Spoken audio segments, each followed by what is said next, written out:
Welcome to the most serious podcast. Two men sitting with the mics in front of them wearing blue. How is this afternoon for you, Anubhav?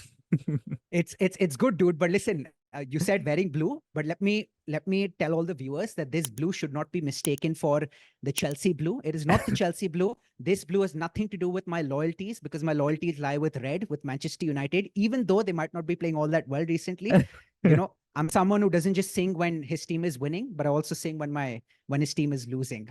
But the afternoon's good, dude. Splendid Saturday afternoon. It's 4 p.m. as we speak right now. Good to be having this conversation with you. The name might be the most serious podcast. Of course, we'll be talking about serious affairs, but I think we might be talking about serious affairs in a frivolous manner, in a non-serious manner.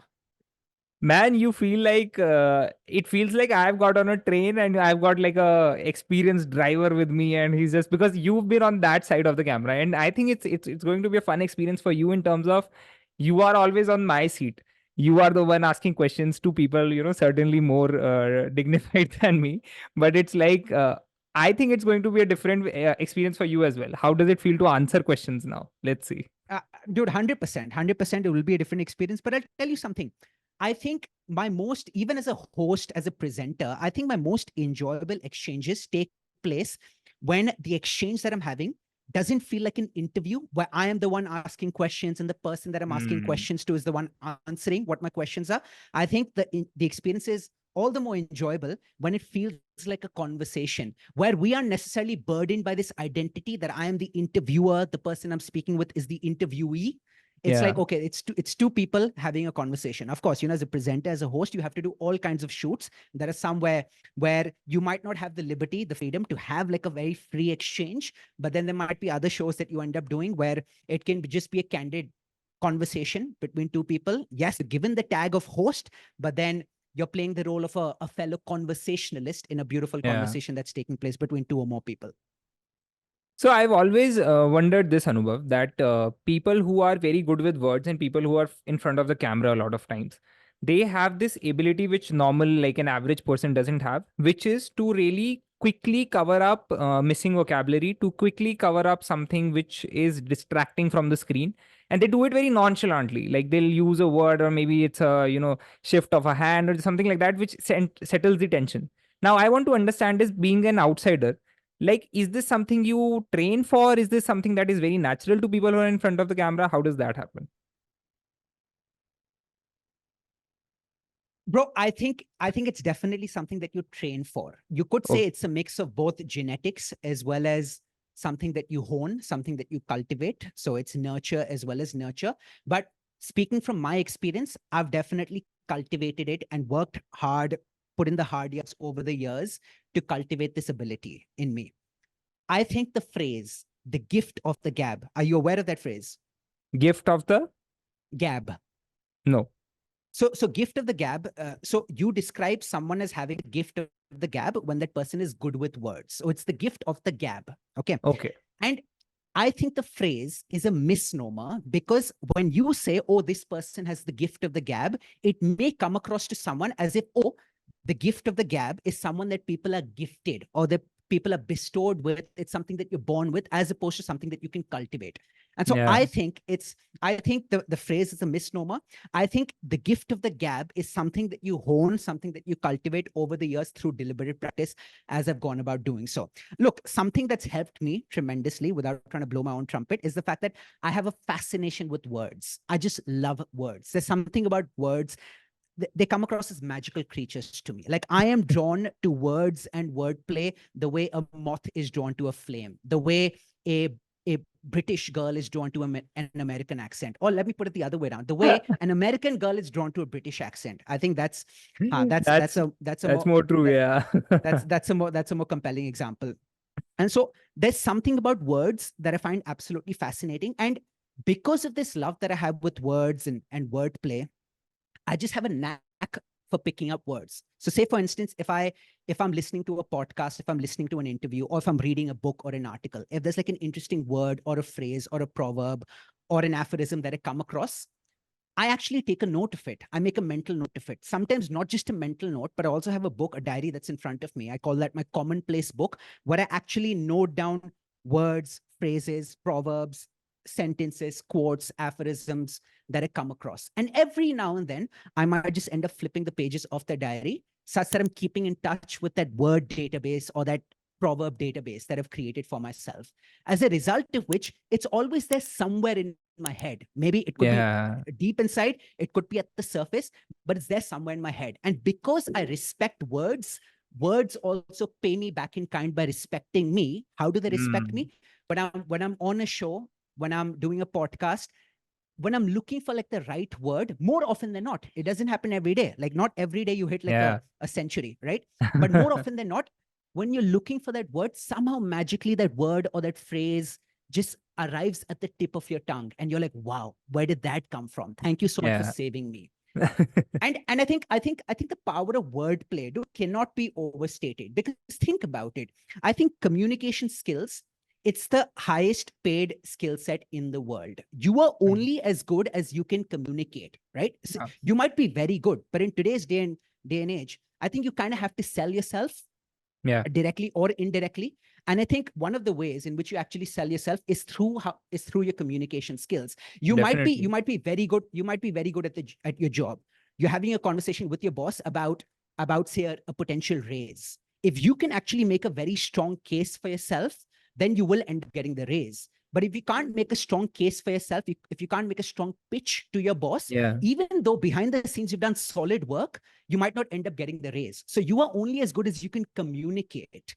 And so I think communication skills increases the power of influence that you have on people, not just in professional settings. You're at a date, you're in a date. What you say has such a big impact on whether you end up getting a second date or not.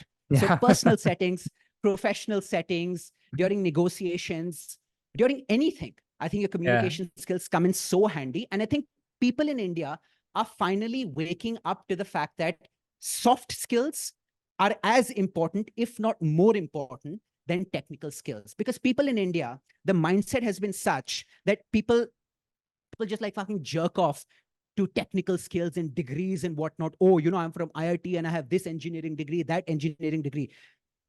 With due respect to all of them. But I think your soft skills in today's day and age, especially if you're working in a front office role, or you're in a client-facing role, or if you're interfacing with people on a daily basis, which today's world is like, either in person or virtually, I think your soft skills are probably more important than the degree that's in front of your name or the technical skills that you claim to possess.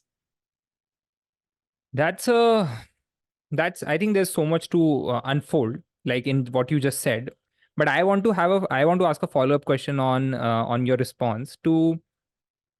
So this certainly proves the fact that you work at it. Okay, that nonchalant nature doesn't come right out of the window, and you have to work for it, and you practice, and you do all of your work right, and then it pays back to you in the right time. Let's extend this question to your experience with sports presentation, and you've covered major sports celebrities very closely, up close and personal. You've seen them train, you've seen them act the way they are, seen them lead their teams. Can you tell me if that with the confidence which with Virat Kohli hits a cover drive, with that nonchalant nature, is it reciprocated in the same manner? Like he's also obsessed over those shots, he's also always thinking about cricket. Are like, how much of that nonchalance is again so much more hard work and not just Virat Kohli's gift? So it's definitely hard work. It's definitely a lot of self-belief, all of those things, because you could be the hardest person in the world, or you could be the hardest worker in the world. But if you don't quite have that self-belief, then I think that hard work doesn't really pay off all that much. Like, I think both hard work as well as self-belief coupled is what does the magic. But in addition to these elements like hard work and self-belief, I think it also has to be something that you enjoy, something that feels like play to you. Like I mentioned to you that, look, I have a fascination with words, and maybe I've cultivated that fascination with words. Who knows? Maybe I wasn't quite born with it, but I was curious enough to learn more about words, wordplay, the magical creatures that they are, that I describe them as. So I think you're a lot more likely to work hard on something that you enjoy. You know what I'm trying to say? Like the laziest work ethic, I think, work ethic, when people say, oh, he's a hardworking person or he's a lazy person, I think that's only half the story. The laziest person in the world, or the quote unquote laziest person in the world, can become the hardest worker in the world if he or she is working on something that he or she truly enjoys. By the same token, I think the hardest working person in the world can be the laziest person if he or she is asked to work on something that does not pique his or her interest whatsoever. And Yeah. so look, it's something, it's a combination of what you're good at, what you enjoy doing, and oftentimes both go hand in hand, because typically you're good at things that you actually enjoy doing, but it may not necessarily be the case. There might be certain things that come naturally to you that you're good at, but you don't quite enjoy doing it. So it's a combination of what you're good at, what you enjoy doing, what society wants, and what society will be willing to pay you for. And I think Yeah. once you find that healthy intersection between all of these different puzzles that I talked about, all of these different circles that I talked about, I think that's when you actually thrive. And that's when the work that you're doing feels like play. And if it feels like play, you'll do it for 10 hours, 12 hours, 14 hours, 16 hours, because for the most part, it feels like play. Of course, there are elements that suck, don't get me wrong. There are elements that require a lot of tedium, that are boring. But you realize that even the parts that are boring, that are slightly monotonous, it's a good price to pay for the parts that are a lot more fun. And if it's a good price to pay for the parts that are a lot more fun, you will hop on that equation or that bandwagon all day long. Hmm. But in Anubhav, in your experience, okay, you have experience in investment banking and now you are in an entirely different field of sports presentation. Does the difference in, let's say, the stature that you might have got climbing up the corporate ladder, does that ever ring in a bell of, does that hurt the creative process of thinking of what you, kind of gave up to follow your passion? Like, does that conversation ever happen in your head? Not really, dude. It doesn't. Not really. Of course, there are moments when I experience a lot of self-doubt. Don't get me wrong. But it's not self-doubt stemming from, or it's never regret. There might be Hmm. self-doubt that, okay, you know what, like, how do I figure out the next step? Am I stuck in a bit of a rut? Like, how do I move to the next level in terms of my profession, in terms of my career? But I think I'm totally over the fact that I used to do investment banking. I was at Goldman Sachs. I was in New York. I'm over that fact, and I'm not obsessing over my ex or brooding over my ex. And so I'm completely over her. Now there is self-doubt because, say, for instance, if I have like a bad day at the office, so if I have like a bad shoot, there might be times when I get back home and I think to myself, okay, is this really meant for me? Are there better people out there? Am I limiting myself sometimes, or limiting my potential by just considering myself to be a sports presenter? Should I diversify my portfolio, consider doing Hmm. other things? Am I investing my time, my energy in the right direction? Is this taking up too much time, but it's not quite giving me the returns that I would desire? So those are like the moments of self-doubt, or the sources of self-doubt sometimes, but it's never regret. Because when I was making that decision about pivoting from investment banking to what I'm doing currently, I took that decision and I owned that decision. And I think with decisions, the thing is, I've changed my mentality when it comes to decisions. We often think that at the time of making the decision, sometimes we get paralyzed thinking that, oh, we have to make the right decision or the perfect decision. I don't think the rightness or the wrongness in a decision lies at the time of you making the decision. The rightness or the wrongness lies in what you do after you've made the decision. So Hmm. when you've made the decision, you have like a certain set of factors that you're considering, and you think, okay, based upon whatever I know right now, this I feel is the best decision. It might not turn out to be the best decision, but given whatever you know, given whatever factors you're considering, you think it's the best decision. Once you have committed to that decision, that's when you sometimes make it work, or you make it right. You commit to being with a particular person for the rest of your life, commit to a partner. She might not be perfect. You might not be perfect. Both of you Yeah. have flaws. But once you've committed to that, then you try to the best of your ability to make the decision work after that. It might not work always, but I think the rightness or the wrongness lies in what you do after the decision, as opposed to at the time of you making the decision. Look, there were factors that were beyond my control as well when I was making this Yeah. decision, because when I was doing investment banking, I thought about continuing in banking. And had I gotten my H-1B visa when I was in the US, I probably would have continued in banking. Hmm. Now, Yeah. something unknown happened, something out of my control happened. I did not get my H-1B visa. And you have 3 attempts typically when you're an international Yeah. student in the United States. You have 3 attempts. All 3 of my attempts, as luck may have it, were unsuccessful. That's when I was at a bit of a crossroads. I had to leave the US and I came back to India. Now, the decision that I could have made when I came back to India is continue in investment banking, but do so outside the US, either in India or in some other office, or I pivot to something else. Now, had I gotten my H-1B visa, I probably wouldn't have even considered this conundrum Hmm. or this dilemma I was in. Uh, So there were some circumstances that were beyond my control that made me think about what next step to take in my life. And so I came hmm. back to India. I spent about 4 to 6 months on the sideline, just soul searching. And that's when I thought that instead of continuing in banking, which could be a profession, it could be something that I do very well in, it didn't quite feel like a calling to me. It didn't quite Hmm. feel like my life's task. Like sometimes I ask myself, okay, what is it that God has sent me down to earth to do? Yeah. And I don't think banking was the answer that came to my mind, at least back then when I Yeah. was thinking about making that decision. And so that's when I thought, okay, how can I pivot to something that might be more in line with my unique set of skills, my strengths, my interests? And I felt that my number one skill, I'd like to think, are my communication skills, my presentation skills. My number one interest is sports. And so I thought maybe sports presenting or anchoring might be like a good blend, a good marriage between my number one skill and my number one interest. And so that was like the main factor which goaded me into making that decision to pivot from banking to sports presenting and anchoring. And how does one transition from being a fan of, a sport which you have grown up watching, and then getting to talk to the icons of the game? And how do you stay normal, and how do you just act normal in front of them when you've been watching them all these years? Yeah. Do you have any anecdotal experiences for us to listen to of your first time meeting someone who you felt very starstruck with? Look, it's still very surreal. It's still very surreal. In fact, it's very interesting that you mentioned that, because even now, when I might be doing shoots with say Virinder Sehwag, Rohan Gavaskar, Harsha Bhogle, Joy Bhattacharya, some of these guys that I've recently done shoots with, even now, sometimes I have to remind myself that, Anubhav, these were some of the people that you grew up idolizing. These were some Yeah. of the people that you really looked up to when you were a child. These were some of the people that were responsible for some of your happiest moments growing up, because Yeah. sports was my biggest source of happiness when I was growing up, watching cricket, watching football. It was like an escape for me as well from the monotony of life, from your studies and everything else.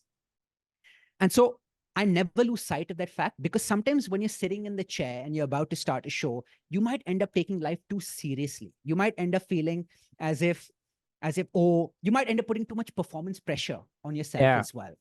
And you Mm. lose sight of the fact that, look, there are thousands, if not more than thousands out there who are dying to be in the seat that you are currently in, getting a Mm. chance to share the stage with people you've grown up idolizing and people you've looked up to all the years. And so I think that reminder sometimes just calms the nerves, eases the tension, and fills me with truckloads of gratitude that, look, I'm Yeah. so lucky to be in this seat.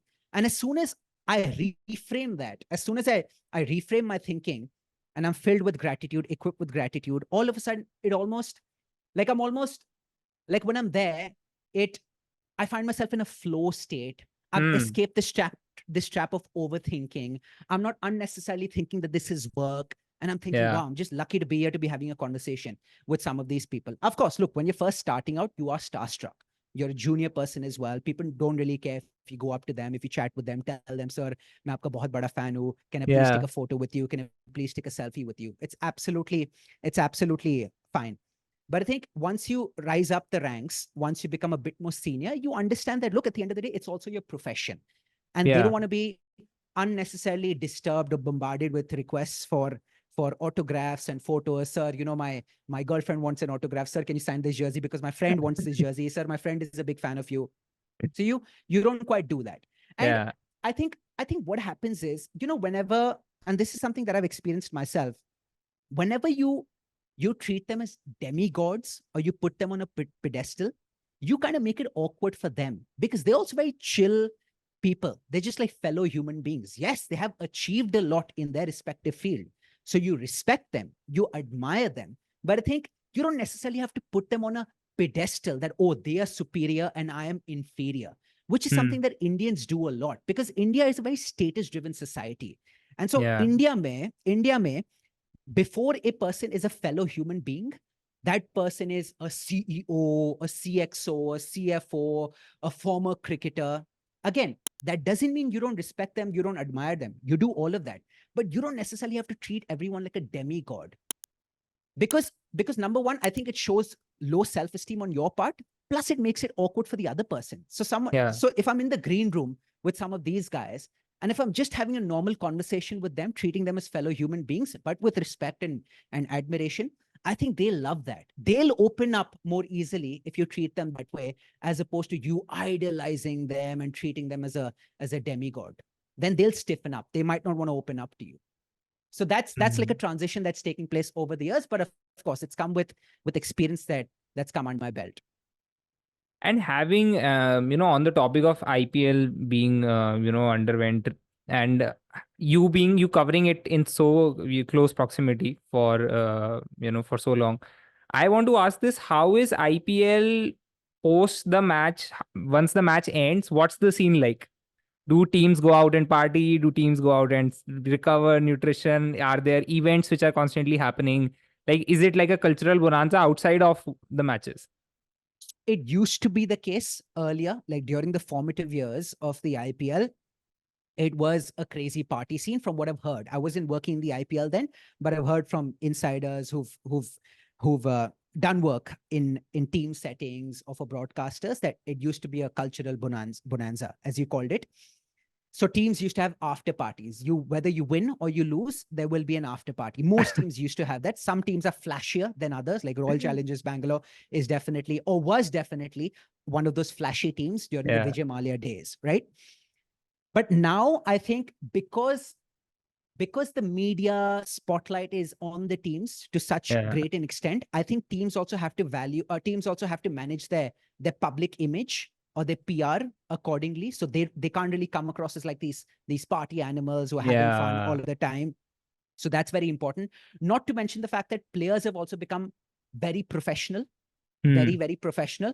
So now they won't go all out. They won't go absolutely berserk, getting hammered or drunk after a particular match, even if the team has won, because they know, look, they have to recover, they have to rest, they have to get ready for the next match that's coming up. So players also consummate professionals. But look, it also depends upon the team culture. Like all these events that take place are driven by the management, are driven by the coaches. And so I can speak about some of my experiences from the KKR camp. So I was working as an anchor for KKR during the 2021 season of the IPL. And after every single match, Brendan McCullum, who was then the coach of KKR, used to ask all the players, as well as the support staff, the media people, the content team members. The content team was the team that I was a part of, to come to a common area where we would simply enjoy each other's company, have some food, enjoy a drink or two. Again, nothing too flashy. We wouldn't go berserk, but just spend maybe an hour after every single match. Sometimes it used to be more than an hour, especially if we won, then there's more reason to rejoice. But just get together, huddle up. If we've lost, you can, I think having company can cheer you up, can lift your spirits. So that's like a tradition that they had at KKR. At CSK, I think they used to have a similar tradition, but only the players and the coaches used to have like a huddle or a meeting after the match. So people who were part of the content team weren't quite invited. So I don't quite know what would go on during those meetings. But yeah, the culture would differ from team to team. But I'll tell you what, these off-field activities, like say a team dinner together or a team barbecue session together or drinks together, they really help in ensuring that the players are gelling well together, that the team is greater than the sum of its parts. Because we've seen so many examples in sport, in football as well. Let's just take a look at Leicester City's example when they won the Premier League, I think the 2015 season. That team on paper, if you just look at the quality of the team objectively, nowhere close to the quality that a Man City, a Man United, an Arsenal, a Chelsea, a Liverpool had. But maybe there was something about the culture, the bonding, the camaraderie between the players that helped the team punch above its weight. And so that's why I think it's very important for players to actually gel off the field. They used to have lots of these volleyball sessions, football sessions, time spent in the swimming pool together. Because when you have your mates who are backing you, you have a close group of friends who are part of the team, as opposed to you simply being 11 independent professionals. I think I think that shows on the field as well that it's a united group. On the other hand, when there might be factions within the team, like you could say is the case with Mumbai Indians this season, Yeah. even though the team might have star-studded players that are full of Absolutely. quality, but the team will punch below its weight only because they aren't quite playing as a united group of players. Yeah. So when you have like a common collective purpose that the team is singularly and in a united manner moving towards, nothing can stop that. And I think that's exactly what Leicester City had when they won the Premier League. I think the similar is kind of happening with Leverkusen this season, right? Yeah. Undefeated, Beautiful man. example. 4 games to go, and they've got 3 trophies on the, like, they've got a chance to fill it up with a treble. That would be crazy. Beautiful example. Beautiful But example. I Exactly. would want to ask this one question though. So I've always wondered with IPL, and I have 2 questions. Okay, so I'll start with my first one, which is related to team bonding and IPL. So when you have a stage like IPL, which can make or break a young player's career, okay, numerous examples of players making it big post performing in the IPL. So the onus is on the players to shine, highlight whenever they get the chance. Okay, a young player might only get 3 matches in the IPL. Okay, how do you, as a coach, or in your experience, have you observed as captains, what do they do differently to make sure that that individual who's willing to perform so badly, like from an individual lens, who wants to prove that he's a good batter or a good bowler, has not doesn't has the insecurity that overpowers against his team's will? So, like, how do you mitigate that bias of someone who is just, so desperate to perform? Or do people like those don't make the cut to the team? Or how does a captain or a coach handle that? So I didn't quite understand the insecurity part. So you said, okay, there's a youngster. Yeah. He's desperate to perform well. So where's the insecurity coming from? If you could just clarify that part. Yeah. So I feel like they would be too insecure or too worried maybe about their performance that they forget what's the team's collective, narrative. And Yeah. that could lead to possibly not going against, what the team's plan was. So how does, like, conflicting personalities, or how does that pressure, or even how those youngsters take up that pressure of getting those, one-off chances where if you perform, you're good. If you don't, then you're out.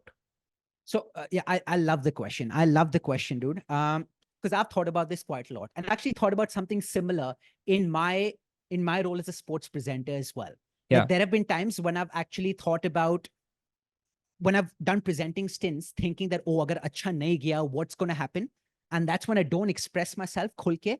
Yeah. Versus other times when I felt like a sense of security and I've actually Yeah. expressed myself khul ke and I've done really well for myself. Exactly. So I'll tell you what, the onus, according to me, the onus is on the captain as well as the coach to give that sense of security to that youngster that dekh, tu khul ke khel, agar tu aaj fail kiya, tujhe next time bhi mauka milne wala hai. Because then the player knows that even if he or she, God forbid, ends up failing in that particular match, that player's position in the side does not come under threat. So Yeah. I'll give you the best example. Saurav Ganguly, one of the reasons why there were so many youngsters such as Virender Sehwag, Harbhajan Singh, Yuvraj Singh, all of these guys who did remarkably well under Saurav Ganguly is because Saurav told them, Viru, ya Bhaju, ya Yuvi, tu khul ke khel, apna natural game khel, risk ke saath khel, like just where you play. You don't have to bat in a measured manner or play conservatively. Because tu agar aaj bhi fail kiya, you're playing the entire 5-match series. Or you're playing the next 10 matches. I'll give you a long rope. So when a player knows that, you know what, this is not the only opportunity that he has to prove his worth, but he has a long rope, there are 9 more opportunities after that, the player just feels a lot more psychologically secure. And so as opposed to going out in the middle and batting or bowling for his place in the side, the player is batting or bowling for the team scores. So the player is automatically putting the team above the individual. अगर तुमको डर लग रहा है कि यार मेरा wicket चला जाएगा, अगर मेरा विकेट चला गया, then next match में selection नहीं होने वाला, you will never express yourself freely, bro. You will always play on the back foot. You will always play risk averse. Is that the word? Risk averse cricket. Exactly. You'll play risk averse cricket versus playing khul ke. So that's one of the reasons why Virender Sehwag played so well as an opener. Remember, he wasn't Mm. opening earlier. He was coming down the order. Yeah. Saurav told him कि Viru तू open कर. Viru said नहीं यार मुझे open नहीं करना. नई ball के साथ face करना पड़ता है. I'm a youngster right now. I don't have all that experience. मैं नहीं करूँगा. Saurav said, bro, you'll play the next 10 matches as an opener, even if you fail in the first 5. Viru's like, Yeah. okay, no problem. I have an insurance policy here that Saurav has given me. As a result of which, now they were able to play with that sense of psychological safety. That in turn brought out the best in them. So it really depends upon what the coach and what the captain communicate to those youngsters, which ensures कि वो लोग खुल के खेलते हैं. So I want to ask this from, maybe this is a more cricket academic question, but since you have a lot of insight on this, I would want you to tell me what difference did you observe in these 4 captains the most of Indian cricket team? Saurav Ganguly, Mahendra Singh Dhoni, Virat Kohli, and Rohit Sharma. What 4 Indias have they led, and like which one is your personal favorite, or which one do you think resembles your just favoritism? Bro, brilliant question, because you've mentioned 4 personalities that I really look up to, 4 personalities that I have learned a lot from, and not just personalities, I should say, but 4 leaders, Yeah. 4 great leaders of groups of men that Yeah. I have actually learned a lot from. And you help me out here. Okay. I'd love to get your views as well. So Yeah. you want to start in chronological order? Yeah, sure. From oldest to most recent. Right? Yeah. So Saurav Ganguly, believe the oldest, Yeah. right? Yeah. Saurav Ganguly. So Ganguly was the captain at a time when Indian cricketers were a bit sheepish, slightly meek, slightly docile. Yeah. The Indian cricketers didn't quite have like an attitude as such, or they had a bit of a submissive attitude in the late 90s, early 2000s. Yeah. When Ganguly took over the reins, he converted some of those Indian cricketers who were perhaps sheep-like into lions. That listen, Australia plays a very aggressive brand of cricket. Hum kisi se kam nahi. We will play fire with fire. If they put pressure on us, be it through sledging or pressure on the field, Yeah. we will also apply pressure on them. We will counter attack. We're going to play fire with fire. And I think Ganguly's very take no prisoners kind of attitude rubbed off on those Indian guys. And that's one of the reasons why India was very successful during his time period. And even the youngsters felt as if, you know what, hum kisi se kam nahi. Matlab unki chhati chauड़ी hoti thi when they're stepping onto the field. Could you one just, of the reasons why, sorry to interrupt, could you just explain what take no prisoners mean? So take no prisoners is when you honestly do not give an a damn about what others are saying, who else comes in your way, but you simply do what you have to do without caring too much about external noise, external parties. And you have this singular focus, or you've set a goal for yourself, and you don't let anything or anyone come in the way of that goal. So that's like a take no prisoners approach to anything, to work, to leadership. So that's what Ganguly had. And under Ganguly, team very successful. They reached the final of the World Cup in 2003 after a very poor start to that World Cup campaign when they were humbled by Australia. Who comes next? MS Dhoni. Mahendra Singh Dhoni, yeah. MS Dhoni. MS Dhoni was in many ways a beneficiary of the players who were groomed under Saurav Ganguly. And so Saurav had a relatively young team that he was captaining. He instilled a lot of confidence in those young players, some of whom I mentioned, Harbhajan Singh, Yuvraj Singh, players who went on to become superstars, but they went on to become superstars under Dhoni's captaincy, although they were groomed and nurtured by Saurav Ganguly. Yeah. MS Dhoni, a very different approach to captaincy. He keeps things extremely simple, extremely simple. No need for all this data-driven analysis and whatnot. I will trust my gut. If my gut tells me कि जोगिंदर शर्मा को last over करवाना है in the final of the 2007 T20 World Cup against Pakistan, I will give the ball to Joginder Sharma and not anyone else, because that's what my gut tells me.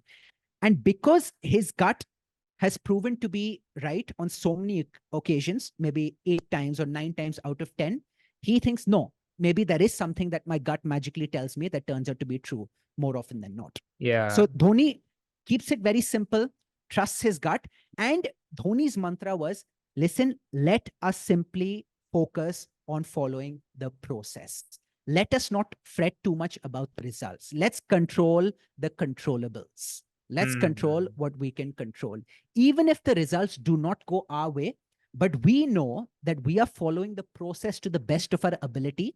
And if that same process has actually paid dividends in the past, there's no reason why it won't be paying dividends now. Even if it hasn't in today's match, it's only a matter of time before it pays dividends again in the next match, or maybe a couple of matches from now. So Got Dhoni it. was, there's a reason why he's called Captain Cool as well. And because of how cool, calm, collected he was, I think that had a very infectious effect on others as well, who remained extremely cool and calm when on the field Yeah. under Mahendra Singh Dhoni. Okay. Now Virat Kohli comes in. In terms of personality, someone who's poles apart compared to what Dhoni's personality is like. Virat Kohli, you could say, to some extent, cut from the same cloth as Saurav Ganguly, except Virat Kohli is probably Saurav Ganguly on steroids in terms of aggression. In terms of aggression. That's what Virat Kohli is. So Yeah. Virat Kohli, Delhi ka ladka, I believe you're from Delhi. You're from West Yeah. Delhi, aren't you? No, I'm from Meerut. But Acha, I acha, did my college in Delhi. Yeah. acha, college in Delhi. Got it. So Virat Kohli, Delhi ka ladka, Punjabi khoon hai uske andar. He comes in at a time when he's rising up the ranks as a cricketer. तो उसका खुद का जो self belief है, जो confidence है, that is also sky high. And he tells his team members that, guys, we're going to go out there and be absolute warriors and create hell for the opposition. I'm not sure if you remember, there was this test match that took place between India and England. This was, I think, the first test match of the series. It was taking place at Lord's. And this was the 2022 series between India and England, if I remember correctly, or somewhere around 2022. And Virat Kohli was there on the final day of the test match. There was 60 overs left. India, I think, needed about 8 wickets to win the test match, and England needed about 200 runs something to win the test match. So it was fairly 50-50. The players are walking out onto the field. Virat Kohli is there assembled with his group of boys. They're in a huddle together. They're doing like a pre-match chat before the start of the day's play. And the cameras could pick up Virat Kohli's audio. And Virat looks at them straight in the eye and he says, boys, for the next 60 overs, we'll let them experience hell. That's what Kohli says. And you could see from the look in his eyes, the look in Mohammad Siraj's eyes, the look in every other player's eyes, that they actually meant business and they were out there to create a living hell for England. So that was Virat Kohli for you. Another attribute of Virat Kohli's captaincy that I absolutely loved personally is that he brought in the fitness culture. But I think what's more important is that he led by example in terms of setting that fitness culture. Because if you're a captain and if you're telling your team that fit hona hum log ko fitness is very important, but you yourself don't look fit. You yourself aren't putting in the hard yards when it comes to what you're doing at the gym or making those sacrifices when it comes to nutrition, then why is the team going to be following you? The team won't be following you, right? You lead by example as opposed to leading by like bombastic talk. And so Virat Kohli, he led by example, and the players saw that, look, Virat Kohli is reaping so many benefits by virtue of the radical fitness transformation that he's gone through or the discipline that he puts in at the gym every single day. I'm pretty sure if we adopt a similar mantra, we might also taste the same success that Virat Kohli has tasted. Yeah. So leading by example, especially in terms of fitness.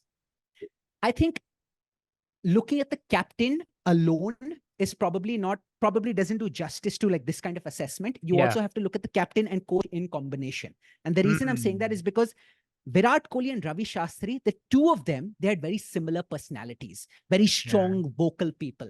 And so I think because the captain and the coach were similar, I think they complemented each other beautifully, especially when it came to setting this very aggressive culture and this aggressive brand of cricket that the team followed and the team bought into. So I think that helped, the captain and coach combination, when you had Virat Kohli and Ravi Shastri together.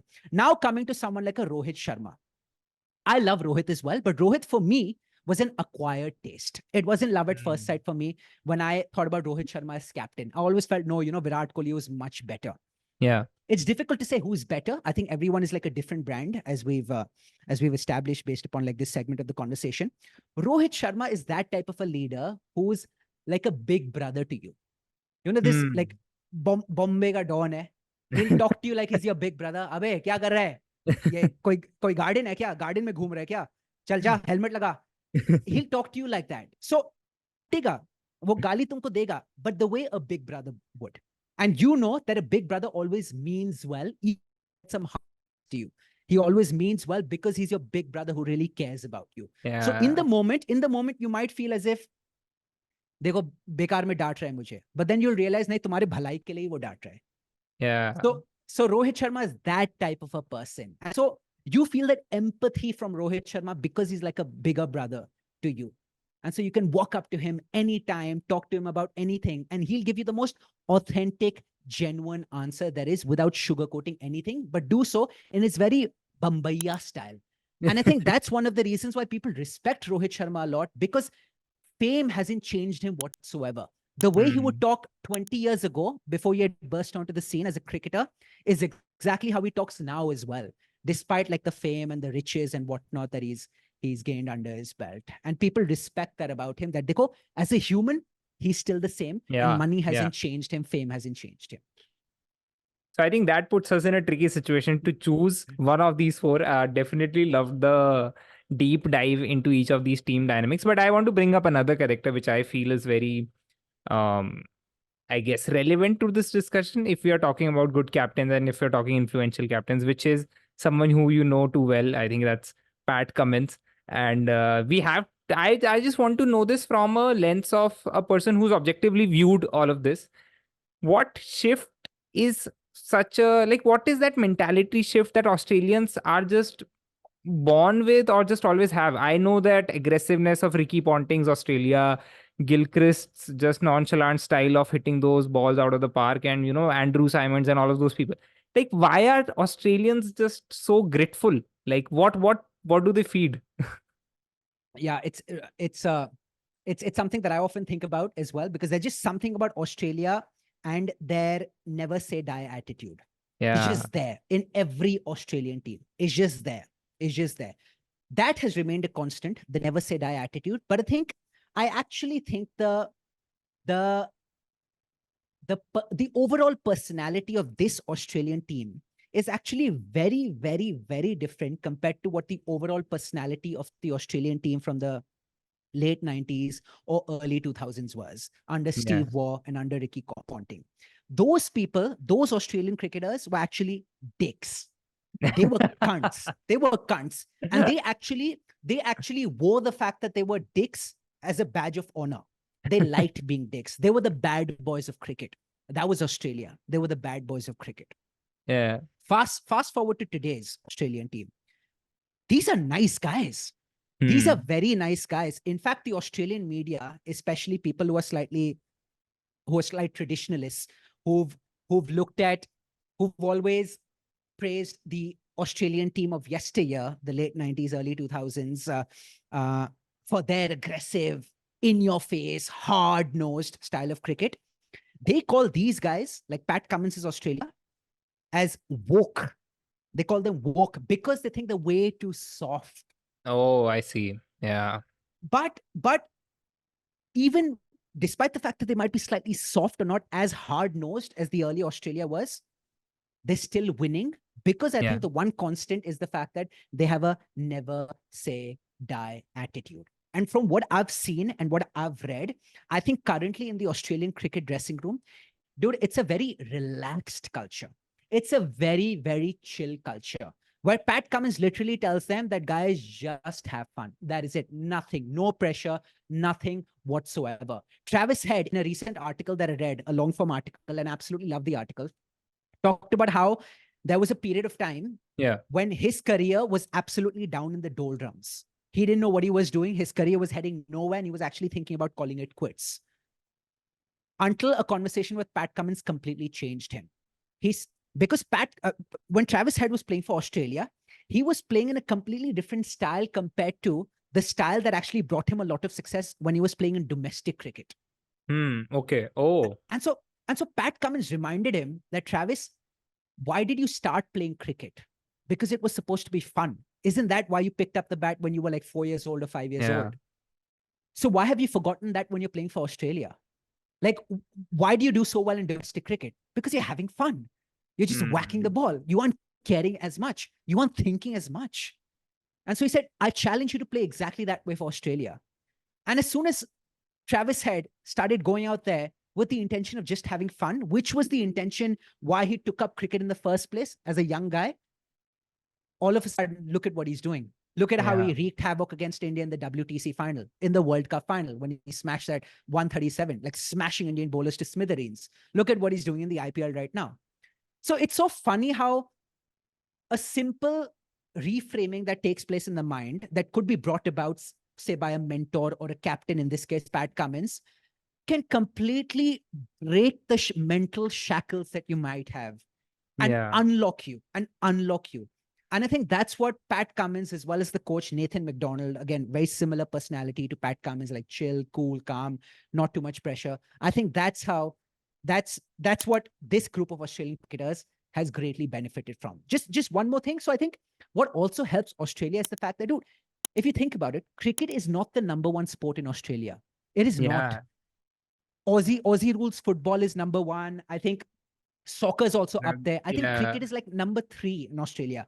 No one really gives too much of a damn. When Pat Cummins won the World Cup and he came back to Australia, there was no one there to greet him. I don't know if you saw the picture, if you saw the videos. Like, there was no one there. He's coming back to Australia after having won the World Cup in India, and no one's there. It's almost like he's like a normal person who's just like, who just landed from a flight and he's going back home. So I think that also helps. India, because the weight of expectations is so high on all of these cricketers, sometimes they're playing with that fear, that baggage. Ki aaj perform nahi kiya, kal people are going to be burning my effigies. But in Australia, because people don't care as much, paradoxically, they can just enjoy themselves. And sometimes when you're enjoying it, that brings out the best in you, doesn't it? What a full circle conversation. I would want, we'll let you go just pose this one question. So I want to ask this question to you in hopes that you might have an answer to this, and which I think all of India wants to know, that is this MS Dhoni's last IPL, or is he going to play for one more season? See, that's the perennial question, the eternal question, the question that even God can't answer. So it's difficult to say, but if I had to give my opinion, again, this is not fact, this is opinion. I get a feeling it is MS Dhoni's last season.